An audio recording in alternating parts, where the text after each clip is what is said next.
DRDO का नया चक्रव्यूह, चीन पाक के फाइटर जेट्स का आसमान में खेल खत्म। लड़ाकू विमानों का दिल अब होगा 100% देसी, दुनिया में मची खलबली। आसमान में जाम नहीं होगा, भारत का तेजस, पायलट की हिफाजत का फौलादी कवच तैयार। अमेरिकी यूरोपीय बादशाहत खत्म, भारत ने तोड़ा 5वीं पीढ़ी के फाइटर जेट का सबसे बड़ा तिलिस्म। डीआरडीओ ने खोला सीक्रेट खजाना, ऑल इलेक्ट्रिक जंग के लिए भारत का ब्रह्मास्त्र हुआ एक्टिवेट। आसमान की जंग में सबसे बड़ा खौफ क्या होता है? ये खौफ दुश्मन की मिसाइल से भी बड़ा है। ये खौफ है अपनी ही मशीन का धोखा दे जाना। सोचिए, एक भारतीय पायलट हजारों फीट की ऊंचाई पर दुश्मन के 2 जेट्स के बीच घिरा है। वो एक तेज मोड़ लेकर दुश्मन को चकमा देना चाहता है। वो अपने फाइटर जेट का कंट्रोल स्टिक घुमाता है और कुछ नहीं होता, जेट के पंख जाम हो जाते हैं। ये वो पल है जो किसी भी पायलट के लिए एक बुरे सपने जैसा है। दशकों तक दुनिया भर के लड़ाकू विमान एक ऐसी ही तकनीक पर उड़ते रहे जो भारी थी, जटिल थी और जिसमें फेल होने का खतरा हमेशा बना रहता था। लेकिन अब भारत ने इस सबसे बड़े डर का तोड़ निकाल लिया है। डीआरडीओ की एक टॉप सीक्रेट लैब ने एक ऐसा मैकेनिकल चमत्कार कर दिखाया है, एक ऐसा पुर्जा तैयार किया है जो न सिर्फ इस पुरानी खर्चीली तकनीक को उखाड़ फेंकेगा, बल्कि भारतीय पायलटों को आसमान का अजेय शिकारी बना देगा। ये वो तकनीक है जो भारत के दुश्मनों को नींद नहीं आने देगी, क्योंकि ये भारतीय जेट्स को हल्का, तेज और 100% भरोसेमंद बना देगी। तो आखिर क्या है ये छोटा सा पुर्जा जिसमें इतनी ताकत छिपी है? कैसे ये भारत के 5वीं पीढ़ी के फाइटर जेट एम का और नेवी के TED-BF को दुनिया का सबसे घातक शिकारी बना देगा? क्यों अमेरिका और यूरोप भी इस टेक्नोलॉजी को दुनिया से छिपा कर रखते थे? और कैसे आगरा की एक लैब ने वो कर दिखाया जिसने भारत को दुनिया के सबसे एलीट डिफेंस क्लब में शामिल कर दिया है? इन सारे सवालों के जवाब हम आपको इस वीडियो में आगे देने वाले हैं, तो बने रहिएगा वीडियो पर। और इस संबंध में आपके जो भी विचार हो कमेंट में लिखकर जरूर बताइएगा। तो चलिए इस सस्पेंस से पर्दा उठाते हैं। ये कोई मिसाइल या रडार नहीं है, ये वो चीज है जो इन सबसे ज्यादा जरूरी है। इसका नाम है jam tolerant geared rotary actuator. अब आप कहेंगे कि यह कैसा भारी भरकम नाम है? चलिए इसे बिल्कुल सड़क छाप भाषा में समझते हैं। आपके शरीर में दिमाग और मांसपेशियां क्या काम करती हैं? दिमाग हुक्म देता है और मांसपेशियां उस काम को करती हैं। हाथ उठाना, चलना, दौड़ना। ये एक्चुएटर भी लड़ाकू विमान के दिमाग और मांसपेशियां वापस आए हैं। जब पायलट कॉकपिट में बैठकर कंट्रोल स्टिक को हिलाता है, तो ये एक्चुएटर ही वो मशीनें हैं जो विमान के पंखों, फ्लैप्स, रडर्स और एलरॉन्स को हिलाती हैं, जिससे विमान मुड़ता है, ऊपर जाता है या नीचे आता है। ये विमान के फ्लाइट कंट्रोल सरफेस को चलाने वाली जान है। अगर ये जाम हो गए तो पायलट का कंट्रोल खत्म। अब तक दुनिया भर के जेट्स, यहां तक कि हमारे सुखोई और पुराने मिराज भी हाइड्रोलिक एक्चुएटर नाम की तकनीक का इस्तेमाल करते थे। ये हाइड्रोलिक सिस्टम क्या है? इसे आप किसी पुराने ट्रक के ब्रेक या स्टीयरिंग जैसा समझिए। इसमें बहुत सारे पाइप होते हैं जिनमें एक खास किस्म का तेल दौड़ता है। ये सिस्टम बहुत भारी, बहुत जटिल और बहुत खर्चीला होता है। इसकी सबसे बड़ी कमजोरी है लीकेज। सोचिए, आसमान में जंग के दौरान दुश्मन की एक गोली भी अगर किसी पाइपलाइन में लग गई तो सारा तेल बह जाएगा और पायलट का कंट्रोल तुरंत खत्म। साथ ही ये तेल बहुत ज्यादा ज्वलनशील होता है, मतलब आग लगने का खतरा हमेशा बना रहता है। इसी का तोड़ है इलेक्ट्रोमैकेनिकल एक्चुएटर या EM एक्चुएटर। ये बिल्कुल नई ऑल इलेक्ट्रिक तकनीक है। इसमें कोई पाइप नहीं, कोई तेल नहीं, बस बिजली के तार और ताकतवर मोटर। ये हल्के हैं, तेज हैं, इनका रखरखाव न के बराबर है और इनमें आग लगने का कोई खतरा नहीं। लेकिन असली जादू DRDO ने किया है।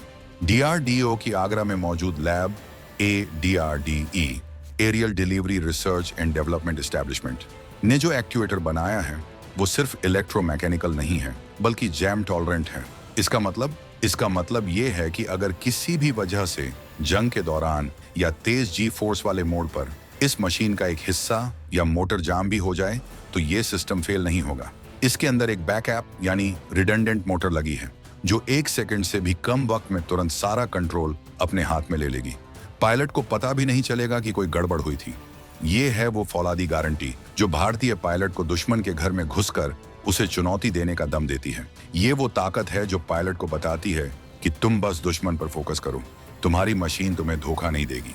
अब आप सोच रहे होंगे कि एक छोटे से पुर्जे के बदलने से इतना बड़ा तूफान क्यों आ गया। बात सिर्फ एक पुर्जे की नहीं है, बात है आत्मनिर्भरता की। ये जो इलेक्ट्रोमैकेनिकल एक्चुएटर तकनीक है, ये दुनिया के सिर्फ गिने चुने देशों के पास है। अमेरिका अपने F-35 जैसे 5वीं पीढ़ी के जेट्स में इसका इस्तेमाल करता है। यूरोप अपने रफाल और यूरोफाइटर टाइफून में इसका इस्तेमाल करता है। ये देश इस तकनीक को किसी को बेचते नहीं हैं, इसे अपने सीने से लगा कर रखते हैं। वो चाहते हैं कि भारत जैसे देश हमेशा उनके आगे हाथ फैलाएं, इन महत्वपूर्ण पुर्जों के लिए अरबों खरबों डॉलर खर्च करें। अगर वो हमें ये सिस्टम बेचते भी हैं तो उसकी मरम्मत, रिपेयर और अपग्रेड का कंट्रोल अपने पास रखते हैं। मतलब अगर जंग छिड़ जाए तो वो जब चाहें इन पुर्जों की सप्लाई रोक सकते हैं और हमारे फाइटर जेट्स जमीन पर खड़े रह जाएंगे।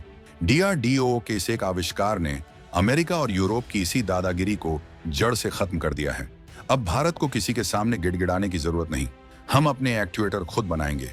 ये न सिर्फ विदेशी पुर्जों से सस्ते होंगे बल्कि हमारी जरूरत के हिसाब से बने होंगे। इनका कंट्रोल 100% हमारे हाथ में होगा। ये है आत्मनिर्भर भारत की असली ताकत, जो सिर्फ नारों में नहीं बल्कि भारत की डिफेंस लैब्स में तैयार हो रही है। इस तकनीक का असली जलवा तो अब शुरू होगा। भारत अपने 2 सबसे बड़े और महत्वाकांक्षी प्रोजेक्ट्स पर काम कर रहा है। पहला है 5वीं पीढ़ी का MCA advanced medium combat aircraft और दूसरा है नेवी के लिए TEDBF twin engine deck based fighter. 5वीं पीढ़ी के फाइटर जेट की सबसे बड़ी खासियत होती है स्टील्थ, यानी रडार की पकड़ में न आना। रडार से बचने के लिए विमान का हीट सिग्नेचर, गर्मी और नॉइज, आवाज कम से कम होना चाहिए। पुराने हाइड्रोलिक सिस्टम बहुत ज्यादा गर्मी पैदा करते थे और उनमें काफी शोर होता था, जिससे उन्हें रडार पर पकड़ना आसान था। लेकिन ये नए ORNL इलेक्ट्रिक EM एक्चुएटर बिल्कुल शांत और ठंडे रहते हैं। ये MCA और TEDBF को असली स्टील्थ शिकारी बनाएंगे, जो दुश्मन के इलाके में बिना भनक लगे घुस जाएंगे। इसके अलावा हाइड्रोलिक सिस्टम का वजन बहुत ज्यादा होता था। अब जब वो भारी भरकम पाइप और तेल हट जाएंगे तो विमान का वजन कई किलो कम हो जाएगा। विमान जितना हल्का होगा उतनी ही ज्यादा तेजी से उड़ेगा, उतनी ही ज्यादा ऊंचाई तक जाएगा और सबसे बड़ी बात, वो अपने साथ ज्यादा ईंधन और ज्यादा हथियार, मिसाइलें और बम लेकर उड़ सकेगा। मतलब एक ही झटके में हमारे फाइटर जेट्स की रेंज भी बढ़ गई और उनकी मारक क्षमता भी। ये वो बढ़त है जो हमें चीन और पाकिस्तान पर आसमान में एक तरफा जीत दिला सकती है। ये सिर्फ एक छोटे से पुर्जे का आविष्कार नहीं है, ये भारत की उस बेबसी का अंत है जिसके लिए हम दशकों तक विदेशी ताकतों पर निर्भर थे। ये उस डर का अंत है जो एक पायलट के दिल में अपनी मशीन के फेल होने को लेकर रहता था। ये जैम टॉलरेंट एक्चुएटर भारतीय पायलट का वो अभेद्य कवच है जो उसे आसमान में अजेय बनाता है। जब हमारा MCA इन देसी एक्चुएटर्स के दम पर उड़ेगा तो वो सिर्फ एक फाइटर जेट नहीं होगा, वो 140 करोड़ भारतीयों के स्वाभिमान, हमारे वैज्ञानिकों की काबिलियत और हमारी आत्मनिर्भरता का जीता जागता सबूत होगा। आगरा की DRDE लैब के उन गुमनाम वैज्ञानिकों को सलाम, जिन्होंने चुपचाप बिना किसी शोर शराबे के वो कर दिखाया जिसने भारत को दुनिया की सबसे एलीट एरोस्पेस लीग में खड़ा कर दिया है। ये नए भारत की हुंकार है जो आसमान में गूंजने को तैयार है। आपको क्या लगता है, क्या यह स्वदेशी एक्चुएटर भारत को 5वीं पीढ़ी की रेस में चीन से कई कदम आगे निकाल देगा? और क्या अब भारत को अपने सुखोई 30 जैसे पुराने बेड़े को भी इन नए ऑल इलेक्ट्रिक सिस्टम से अपग्रेड कर देना चाहिए? अपनी राय कमेंट्स में जरूर बताइएगा। और रुकिए, अगले वीडियो में हम खुलासा करेंगे कि कैसे भारत इसी ऑल इलेक्ट्रिक टेक्नोलॉजी का इस्तेमाल करके एक ऐसा डायरेक्टेड एनर्जी वेपन, लेजर हथियार बना रहा है जो दुश्मन की मिसाइलों को आसमान में ही भून कर रख देगा। उस रोंगटे खड़े कर देने वाली कहानी को जानने के लिए हमारे चैनल को सब्सक्राइब करना बिल्कुल मत भूलिएगा। जय हिंद।